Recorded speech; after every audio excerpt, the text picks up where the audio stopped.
Hello, Fab Foodies. So as the title says, today is a super special go live in Jess's Fab Food Land. This past Saturday, November 30th, I hosted my first culinary nutrition workshop as part of the final assignment for this course. And part that we hand in is a video recording of our live teaching experience. Well, technology and I did not have a good time that day, and my video it didn't work. So today, you guys get an extra special treat because I am going to recreate one of my recipe creations that I used in the workshop, record it here for you live, and then share it to YouTube so that I can submit it as part of my final assignment. So what we're making today is a twist on a classic recipe. Banana bread is something almost all of us recognize. And I chose this one and the format of the workshop that I taught this past weekend because quite often when we are cooking from scratch and creating food for our families, dinner is something that is, as much as a lot of people claim they hate it, they don't like to cook, they don't know how to cook, they don't want to cook, dinner is something that most people do have to do at home and create something. Breakfast and snack food often go by the wayside, and so that is what I have focused on for a lot of my assignments in this program, because when we're raising resilient children, if you will, breakfast and snacks are equally important as what else they eat in a day. And more often than not, what we're reaching for breakfast and snacks are heavily processed, sugar-laden, packaged foods that aren't good for us and they're not good for our children. And if we want the most powerful brain food to help their brains grow and prosper, we want to be taking a little bit of time out of our schedule to plan for that. And so this recipe has been tweaked many times. Banana bread was something I grew up with. It was something one of the first things I learned how to bake with my Nana was banana bread. And over the years I've tweaked this recipe many times to cut down on sugar, to remove refined white sugar completely, to add the protein, to add other sources of protein and omega fats, to change what else is in there. And I know as parents we often, for lack of a better word, we hide other food in snack foods and things that we're making for our kids. And so I've tweaked this recipe, and originally it included shredded zucchini, because zucchini bread, again, is another really great way to use up when you have a lot of zucchini. So this one was created because I suddenly had way too much squash. My friend Mel, hello Mel if you're out there in the Facebook world, gave us a squash the size of Ailey when she was 2. And I cut it up into pieces. I steamed, I roasted, I did, and we still had tons of it. So I have tweaked this recipe to include the firm squash as well. And so this recipe gives us lots of great stuff. The gluten-free flour and the dairy-free are recommended if you are dealing with children that have learning disabilities. Gluten and dairy are both irritant and inflammatory, and if their learning difficulties are linked to neurotransmitters and brain function, then we don't want inflammation responses in their brain. And so if gluten and dairy are your friend, feel free to use those in this recipe. This recipe has been designed specifically for this program to be gluten-free, dairy-free, refined sugar-free, and it also includes a vegan protein powder, hemp hearts, which are a great source of omega-3s, as well as magnesium and zinc, which are both huge in neurotransmitter production and function. We've got squash hidden in here, we've got banana in here, so we have fruits and veggies in these muffins. I'm using dark chocolate. It is also antioxidant rich, so it's great for helping with maintaining brain function and cutting down on inflammatory responses in your body as well. So it's got a lot of really health promoting ingredients, but it tastes really good. They're handheld muffins. They come in a snack size portion, so they make a really great snack size kid food. They freeze well. They're really easy to prep and bake so that you can take 30 minutes out of your week and prep them and bake them and have them in the oven, so that when the question of what kind of snacks can they have after school, you could probably do these at breakfast too and not feel too guilty about it. because we're not using a lot of those refined and processed ingredients that are going to give them the sugar high and then the crash when you deliver them to their teachers at school. So without further ado, we're going to get started. The first step that I always do in this process, especially when you're using gluten-free flours in your baking, is that you're going to need an acid to help activate the baking soda to get the fluff, because gluten-free flour doesn't fluff quite the same way as our glutinous flour friend does. And in order to get that reaction here, what I'm actually doing is creating a non-dairy buttermilk by mixing our vanilla, which has an alcohol in it, with our coconut milk, and you're actually going to get the curdle response. And so the curdle, when mixed with the baking soda, is going to give us the fluff that we want for our muffins to bake up. The other trick is that when you're mixing the acid with the baking soda, is to do that as the very last step before putting it into your baking pan and putting it into the oven. So I'm adding the vanilla, 1 teaspoon of pure vanilla extract. Don't go with the fake stuff, because if we're avoiding fake stuff, we're avoiding fake stuff. And artificial flavors and colors are very also often associated with processed foods and behavioral difficulties for children. So pure vanilla extract. One of my projects this winter is to make my own. It's inspiration from this course as well. So I'm going to swirl the vanilla in there, and you can see that it's kind of bubbled up as well, which is awesome. That's what we want. And I'm going to let the non-dairy milk, it is coconut milk. You can use whatever non-dairy milk you prefer. I just happen to have extra from last week's workshop here ready to go. It's already 1 cup in the cruet.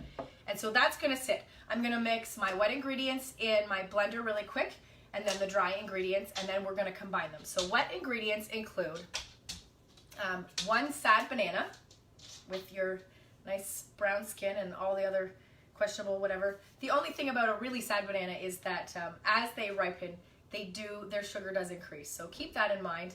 Sometimes if you do want to make these, you can go with a less ripened banana and cut down on how much sugar. Hey, we're live on video here, mister. Sorry about that. One of the perils of working in your home kitchen. He's barking at the snowplow. So we want 1 banana, 1 ripe banana, 2 eggs, and for ease of timing here, I've cracked them already. These are 2 farm fresh eggs ready to go.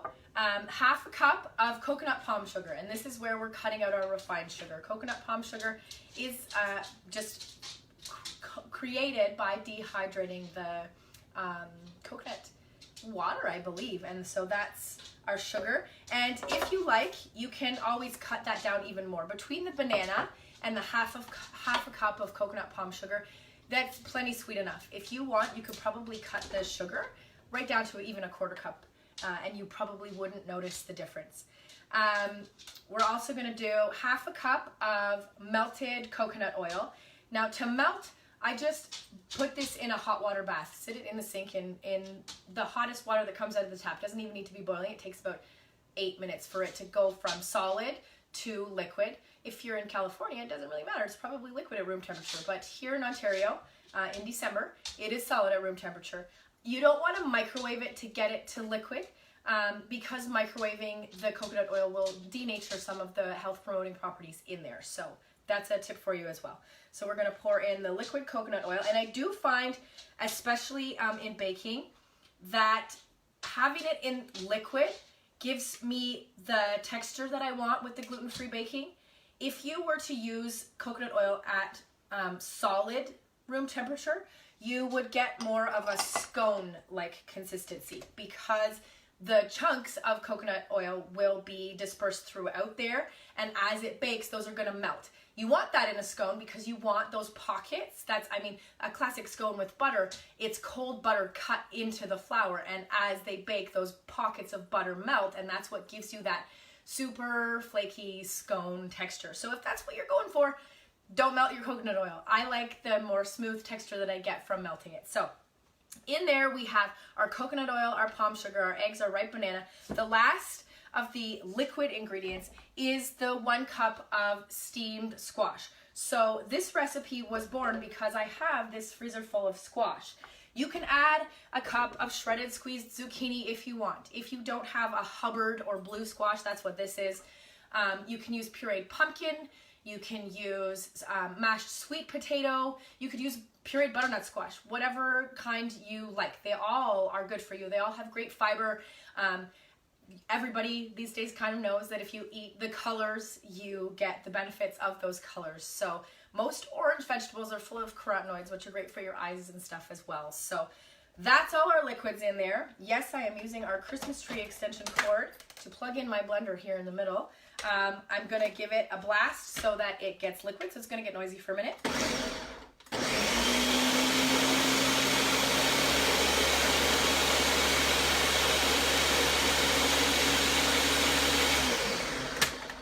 I'm going to scrape down the sides and get those last bits of squash down in there.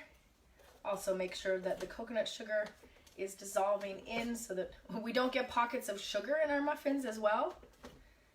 And we don't want to use too much refined sugar. The reality is we don't really need it. It tastes good, but it's also very addictive. It's your brain that is highly addicted to sugar these days. So cutting out the refined sugar, you will find as you do that in your baking, you need less and less of it. So I've been making this recipe without refined sugar for more than a year now, and so that's why I say you could probably cut it down to a quarter cup and you wouldn't know the difference.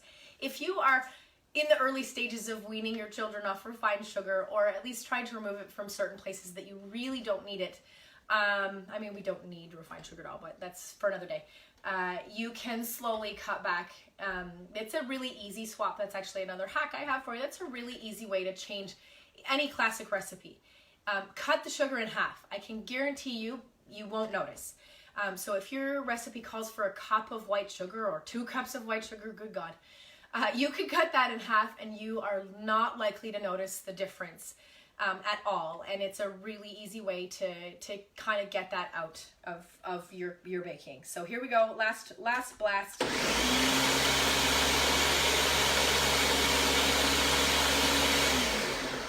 Okay, that's the liquid done. So we're gonna move to the dry ingredients. I have 1.5 cups of gluten-free flour in here.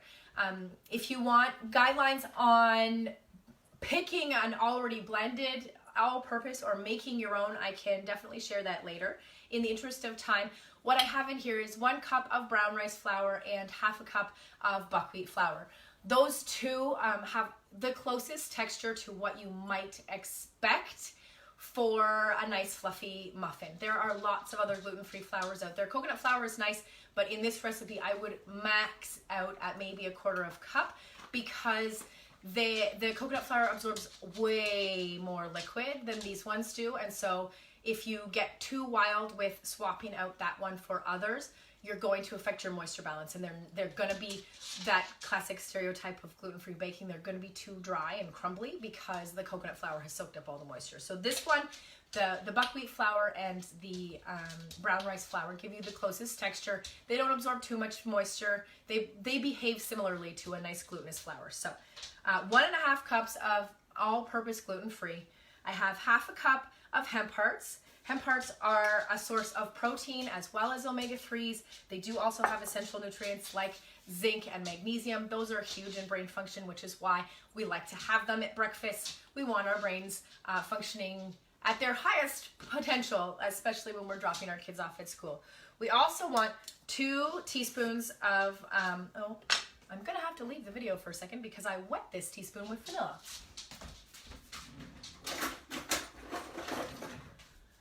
2 teaspoons of baking powder and 1/2 teaspoon of baking soda. Those are our fluff factors. Those are our leavening agents, and whether you're doing gluten baking or gluten-free baking, you want something to fluff your baking. So between the baking powder and the baking soda, that's where we're going to get those reactions. So I want 1/2 teaspoon of baking soda. And for any of my Epicure loving friends who are watching, yes, I've got all kinds of goodies here that Epicure, our spoons, our muffin pans, all the things. You want, my recipe, I say up to 1/2 teaspoon of salt.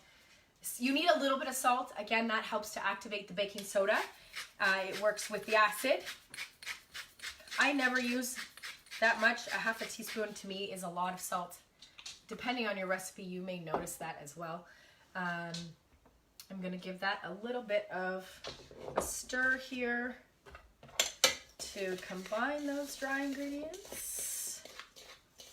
And then I'm going to throw in the protein powder. So this is where the protein power in the name of this recipe comes from.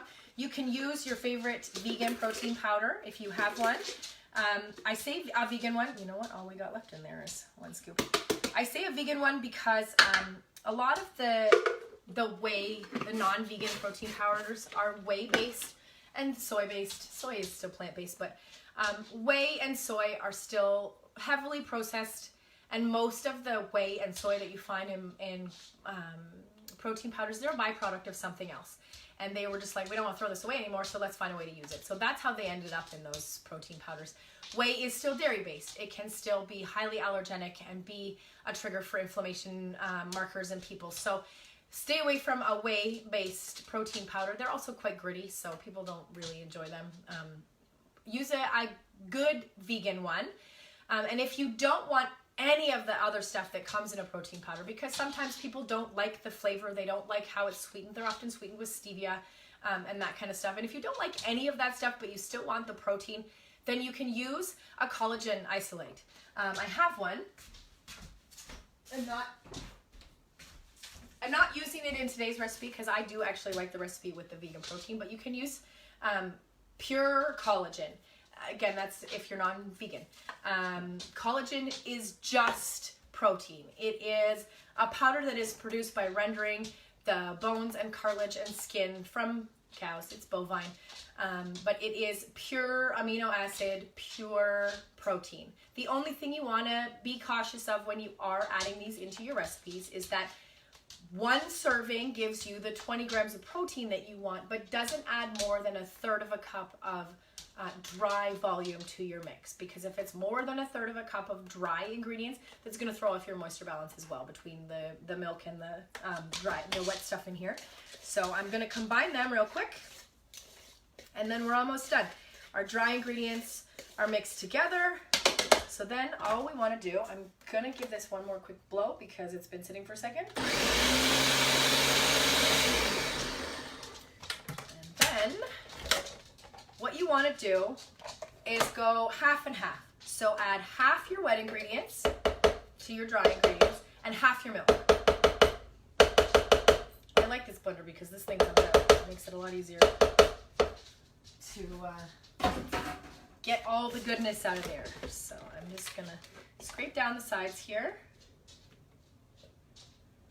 Get all of the yumminess. Do half of that in. And then pour in half. Let me give it a quick shake here. Make sure that vanilla is nice and mixed. Half of my non-dairy milk.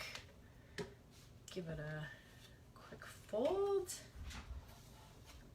And it starts to look like batter as you mix together. I don't know if you can see. I'm set up on my tripod pretty far away there. And then once that's combined, just add the rest of your wet mixture here. Pour it in. I like using the blender for the wet mixture because it gets the squash nice and pureed. It combines all of the wet ingredients very well so that you're not getting, like I said, pockets of sugar or chunks of banana.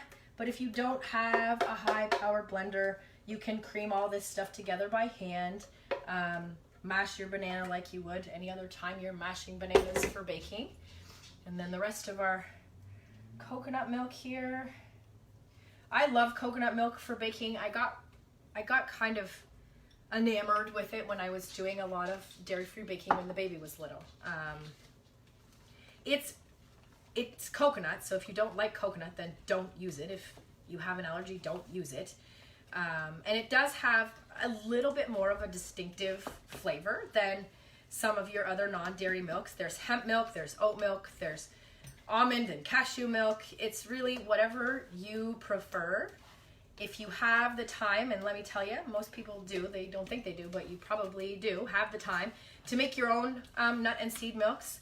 They're way better ingredients for you than if you're buying the stuff in the grocery store. You can guarantee there's no gums and emulsifiers if you're making it yourself. And again, takes a little bit of time, but you plan that time. Most of the time is the soaking. You have to soak your nuts and your seeds to make them easier to blend. But then when it's actually go time, it takes a couple minutes. You blast them in your blender and you're good to go. Some you need to strain through cheesecloth or a nut milk bag, but others like cashew milk you can make super creamy. So there's our batter, friends. It's looking very battery. It's exactly what we want. We are going to fold in 1 cup of dark chocolate and throw it in our muffin pans, and we are good to go. That's it. Now, it won't take you this long when you're making them at home because you won't be talking to yourself in a camera while teaching others how to do it. I find sometimes my recipes take a little bit longer when I'm teaching them simply because of the talking factor, but otherwise we're folding in those chocolate chips and our batter is ready. So I am going to, I might not make you watch the whole thing here because it's boring, but I do use a silicone muffin pan. If you don't have silicone, then line them with some paper or oil them well with coconut oil so that they don't stick. I have found with gluten-free baking, even in the silicone, I do sometimes still like to oil them a little bit with coconut oil so that it doesn't stick too much. Gluten-free baking is a little different, but once you work with it, you'll get good at it. We still don't mind gluten around here, but it's always a reasonable skill to learn so that you can offer more things. These days most people know somebody who's gluten-free or gluten intolerant, and so having a couple of recipes in your repertoire that you know you can whip up in less than 15 minutes and have them ready to go if you have someone who drops by and then you don't feel bad that you don't have anything for them to eat. Fill these muffin pans about 3/4 of the way full. If they're a little fuller than that, it's not a huge deal because with gluten-free baking, they don't quite fluff up the same way, so they're not gonna like explode over the top of your muffin pans here. But this is it. Once they're full, I'm gonna throw them in the oven and I will say goodbye to you guys at that point. Here we go. We are almost ready. We'll top up a couple of these with a little bit extra here, and then we're good to go. So that is super simple.